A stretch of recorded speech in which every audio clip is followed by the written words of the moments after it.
Most people can tell you when apartheid ended, but very few can tell you where it began.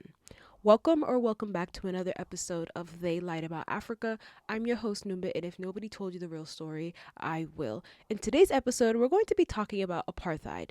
Now, when we learn about apartheid, the story is usually told in a very simple way. A racist system that existed in South Africa, a government that came into power in 1948 and legalized segregation, and eventually, decades later, the fall of that system and the election of Nelson Mandela. See, that version is accurate, but it's also incomplete. Because when the story is told that way, it almost makes apartheid feel like something that has appeared out of nowhere, like a uniquely South African evil that somehow developed on its own at the southern tip of the African continent. But systems like apartheid don't just appear overnight. They are designed, they are studied, they are influenced by ideas that are already circulating in the world. And when historians began looking closely at how apartheid was actually constructed, they found something that doesn't quite fit the story many of us were told. Many of the ideas behind apartheid had already been tested elsewhere long before 1948. Some of these ideas came from colonial systems across Africa. Some came from racial theories circulating in Europe in the early 20th century. And some came from a country that built its entire identity around freedom, a country that spoke about equality, about liberty, about democracy, the United States. Long before apartheid became law in South Africa, the United States had already built a legal system that separated people by race in schools, housing, transportation, and political participation. It was called Jim Crow. And for the politicians who would later design apartheid, that system demonstrated something important. It showed that racial separation could be written into law, enforced by the state, and justified as a part of a modern political system. So when we talk about apartheid today, the story is often framed as if it were a uniquely African problem. But the reality is more complicated than that, because South Africa did not invent the ideas behind apartheid. It assembled them, borrowing from systems that already existed across the world. And once you start looking at apartheid through that lens, it stops looking like an isolated chapter of history. It starts to look like part of a much larger global story. But before we talk about where those ideas come from, we need to start with something simple. We need to understand exactly what was built with them. So let's stop looking at where the blueprint came from and start looking at the structure itself. The word apartheid itself comes from Afrikaans meaning apartness. But apartheid was more than just separation. It was a system of government designed to organize every part of society around race. It wasn't social prejudice or informal discrimination. It was law, policy, bureaucracy. The state with paperwork and pen deciding the value of your life. Apartheid officially began in 1948 when the National Party came into power in South Africa. Their goal was to formalize racial separation and maintain white minority rule in a country where the vast majority of the population was Black African. But instead of relying only on violence or intimidation, the government built a legal framework to enforce this separation. Law by law, policy by policy, apartheid turned racial hierarchy into the operating system of the country. One of the most important pieces of the system was the Population Registration Act. Under this law, every person in South Africa was classified into a racial category by the state. The main categories were white, Black African, colored, and Indian or Asian. These classifications were not symbolic. They determined your entire life trajectory. Your racial classification would decide where you could live, what jobs you could have, what schools you could attend, and who you were legally allowed to marry. Another key law was the Group Areas Act, which physically separated communities by race. Entire neighborhoods were designated for specific racial groups, and people who lived in areas assigned to another race were forcibly removed. Millions of Black South Africans were pushed out of cities and relocated to townships or rural areas that were deliberately underdeveloped. Families were displaced, communities were broken apart, and urban space itself became racially engineered. Movement was controlled through what were known as pass laws. Black South Africans were required to carry passbooks that functioned like internal passports. These documents determined whether a person was allowed to work, travel, or live. Without the proper authorization, simply being in certain areas could lead to arrest. Millions of people were detained for past law violations, making it one of the most widely enforced mechanisms of apartheid. Education was also deliberately structured to maintain this hierarchy. Through the Bantu Education Act, the government created a separate school system for black South Africans that was intentionally underfunded and designed to prepare students for manual labor rather than professional careers. Hendrik Verwoerd, the man who designed the policy and later became prime minister, openly argued that black South Africans did not need the same level of education as white students because their role in society, in his view, would never require it. What makes apartheid, I think, important to understand is that it wasn't chaotic or improvised, it was methodical. It relied on classifications, permits, zoning laws, and administrative systems. The state built a machine that sorted millions of people into rigid, radical categories, then structured society around those categories. And when you begin to see apartheid as a system that was engineered this carefully, a new question starts to emerge. Systems like this rarely appear out of thin air. Governments study each other, policymakers borrow ideas, and when historians began looking closely at the architects of apartheid, they realized that many of these mechanisms had clear precedents in other parts of the world. The system most people associate with racial segregation in the United States, like I mentioned before, is known as Jim Crow. For decades after the Civil War, particularly from the late 19th century through the mid 20th century, many American states enforced laws that separated black Americans and white Americans in nearly every aspect of public life. Schools were segregated, transportation was segregated, restaurants, hospitals, housing, and even public drinking fountains were divided by race. These policies were justified through a legal doctrine known as separate but equal, which was upheld by the U.S. Supreme Court in 1896, case Plessy versus Ferguson. In theory, the law claimed both races would receive equal facilities. In practice, the separation ensured that black Americans received fewer resources, fewer opportunities, and far fewer protections under the law. And now, like apartheid, Jim Crow was not simply about social attitudes or individual prejudice. It was sustained through legislation, court rulings, and everyday enforcement by local governments. Voting rights for black Americans were restricted through poll taxes, literacy tests, and other barriers designed to exclude them from political power. Interracial marriage was illegal in many states. Entire neighborhoods were shaped by housing policies that kept racial groups physically separated. The legal system functioned through both intimidation and administration. Violence played a role, but so did legal codes, court decisions, and the routine enforcement of segregation in public life. For governments outside the United States, Jim Crow demonstrated something powerful about how modern states could structure racial hierarchy. The United States positioned itself internally as a model of democracy and freedom. Yet, within its own borders, it maintained a legal system that separated citizens by race while still presenting itself as a legitimate and stable political order. That contradiction did not go unnoticed. In the early 20th century, policymakers, intellectuals, and political movements across the world were actively studying how different countries manage race, immigration, and citizenship.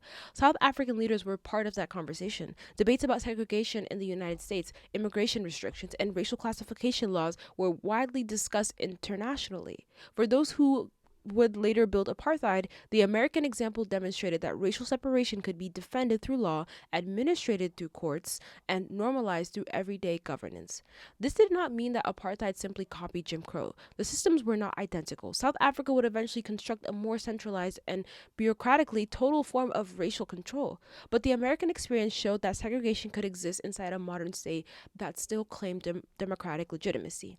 It offered proof that racial hierarchy could be embedded into legal structures rather than relying only on informal discrimination. And once you begin to look at apartheid through that lens, another pattern begins to emerge. Because the ideas behind racial hierarchy and segregation were not born in the United States either. Many of them had already been embedded for decades in a system that shaped much of the world during the 19th and early 20th centuries. Now, to understand where many of the foundations of apartheid came from, you have to look at the system that shaped much of the world during the 19th and early 20th centuries. Colonial rule. By the time apartheid officially began in 1948, European empires had already spent decades governing large parts of Africa through systems that were built on racial hierarchy. Colonial administrations were structured around the assumption that Europeans would rule and that African populations would be managed, organized, and controlled within that framework. In many countries, that this hierarchy shaped nearly every aspect of daily life. Cities were often divided into separate quarters, with European neighborhoods receiving better infrastructures, services, and investment, while African populations were pushed into peripheral areas with far fewer resources. Legal systems frequently treated Europeans and Africans differently, with separate courts, different standards of justice, and different expectations of political participation. Economic structures reinforced the same hierarchy. Africans were often restricted to certain types of labor, while the most profitable sectors of the economy remained dominated by European settlers and colonial administrators. These systems did not operate identically across every colony, but the underlying logic was remarkably consistent. Colonial governments believed that maintaining control required separating populations, regulating movement, and structuring society in ways that preserved European authority. In some places, this separation was informal, enforced through custom and administrative practice. In other places, it was codified through laws that defined where people could live, work, and travel. Across West Africa, East Africa, and Southern Africa, colonial administrators actively experimented, adjusted, and redefined their methods of controlling racially diverse populations while maintaining minority rule. These experiments shaped urban planning, labor systems, and political institutions that continued to influence societies long after formal colonial rule ended. In many cases, the bureaucratic tools used by colonial governments, registration systems, labor permits, and movement restrictions, created administrative frameworks that could later be expanded or intensified. Apartheid did not emerge from a blank state. It was built on top of structures that colonial rule had already normalized. South Africa's system would take these ideas much further, turning them into one of the most comprehensive racial states in modern history. But the basic logic, organizing society around racial hierarchy and using government institutions to enforce that order, had already been tested for decades across the colonial world. And among the many tools colonial governments relied on to maintain control, one in particular became central to how populations were managed: control over movement. If the government can control where people were allowed to go, where they could live, and where they could work, it could control nearly every other aspect of society. This is where the past laws became central to the apartheid system. See, under apartheid, black South Africans were required to carry documents known as passbooks, sometimes called dompas, a word in Afrikaans that translates roughly to dumb pass. It was a deliberately dehumanizing name for a deliberately dehumanizing system. These documents function like internal passports. They contain personal information, employment details, and official permissions that determine where someone was legally allowed to be. If a person was found in an area without the proper authorization, they could be stopped by police, detained, or arrested. Something as simple as traveling to a city for work or visiting family could become illegal without the correct documentation. The purpose of the pass system was not simply administrative. It was designed to regulate labor and maintain racial separation. Black South Africans were permitted to enter white urban areas primarily as workers, but the state tightly controlled their ability to live there permanently. Cities were meant to function as economic centers for white residents, with black labor supporting the system while remaining politically and socially excluded from it. Enforcement of these laws was widespread. Police regularly conducted inspections, and failing to produce a passbook could lead to immediate arrest. Over the decades, millions of people were detained under pass law violations, making it one of the most heavily enforced aspects of apartheid. The system created a constant sense of surveillance, where movement itself became something that required permission from the state. The logic behind pass laws was not entirely new. Similar systems had already been used across British and French colonial administrations in Africa to regulate labor and restrict the movement of colonized populations. In British Kenya, in French West Africa, and across Southern Africa, colonial governments had already developed bureaucratic mechanisms to control where people could go and what they could do. Apartheid did not invent this logic. It nationalized it, it intensified it, and it turned it into one of the most comprehensive systems of population control in modern history. And once movement could be controlled, the system could do something even more fundamental. It could decide who people were. So if apartheid was going to control where people could live, work, and move, the government first needed to decide something even more fundamental: who people were. This is where racial classification became one of the central pillars of the system. Under the Population Registration Act, every person in South Africa was assigned a racial category by the state. The primary classifications, again, were white, black, African, colored, and Indian or Asian. And these labels were simply not descriptive. They determined nearly every aspect of a person's life. Your classification affected where you could live, the kind of education you could receive, the jobs you were allowed to hold, and again, even who you could legally marry. The process of classification was often arbitrary and deeply intrusive. Government officials sometimes relied on physical appearance, family background, or community reputation to determine how someone could be categorized. And in some cases, families were even split across different racial classifications because officials judged relatives differently. Identity was not something individuals defined for themselves. It was something the state designed, recorded, studied and enforced. This reliance on classification reflected broader racial theories that circulated widely during the late 19th and early 20th centuries. Across Europe and parts of the United States, intellectual movements rooted in scientific racism attempted to categorize humanity into racial hierarchies, claiming scientific justification for systems of inequality. These ideas influenced immigration laws, segregation policies, and citizenship rules in several countries during that period. South Africa's apartheid government drew from this broader climate of racial thinking, translating those ideas into a bureaucratic structure that sorted millions of people into rigid categories. What made apartheid distinctive was the extent to which the state turned classification into an administrative machine. Identity documents, registries, and official records became the tools through which the system operated. Violence and coercion were certainly present, but the everyday functioning of apartheid often relied on something quieter and more systematic: paperwork, forms, identification numbers, government files. These were the mechanisms through which the state organized society according to race. And when you step back and look at these different elements together, the segregation laws, the colonial hierarchies, the movement controls, and the classification systems, a larger pattern begins to emerge. Apartheid was not a single invention, it was a system assembled from ideas that had already been circulating across the world.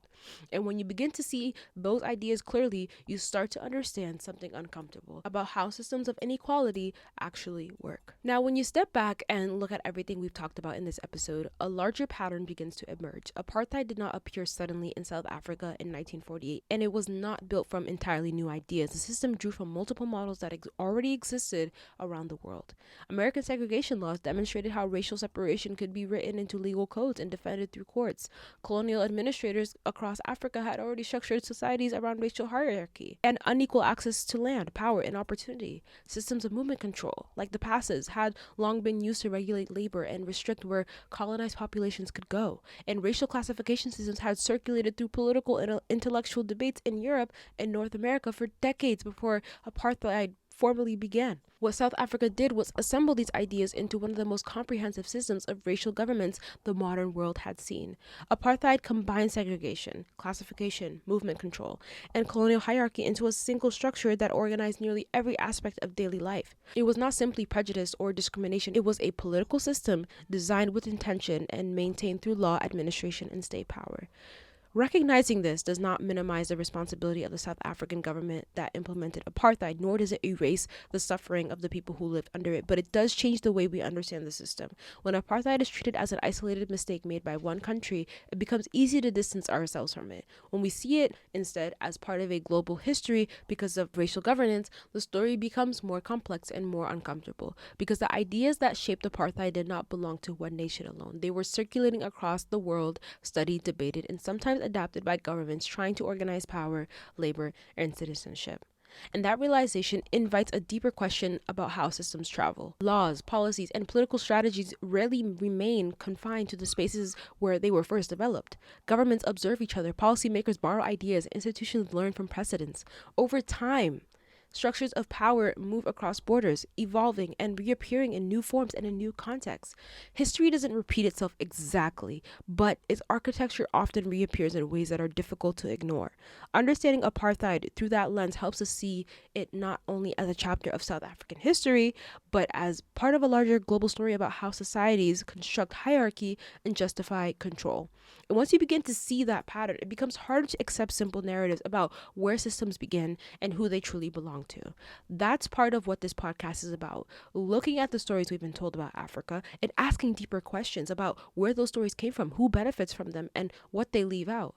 So if you made it all the way to the end of this episode, thank you for spending this time with me. I hope this conversation gave you a new way of thinking about apartheid and the broader global systems that shaped it. If you want more conversations like this, make sure to check out the other episodes of the show where we explore history, development, and narratives that have shaped how the world sees Africa.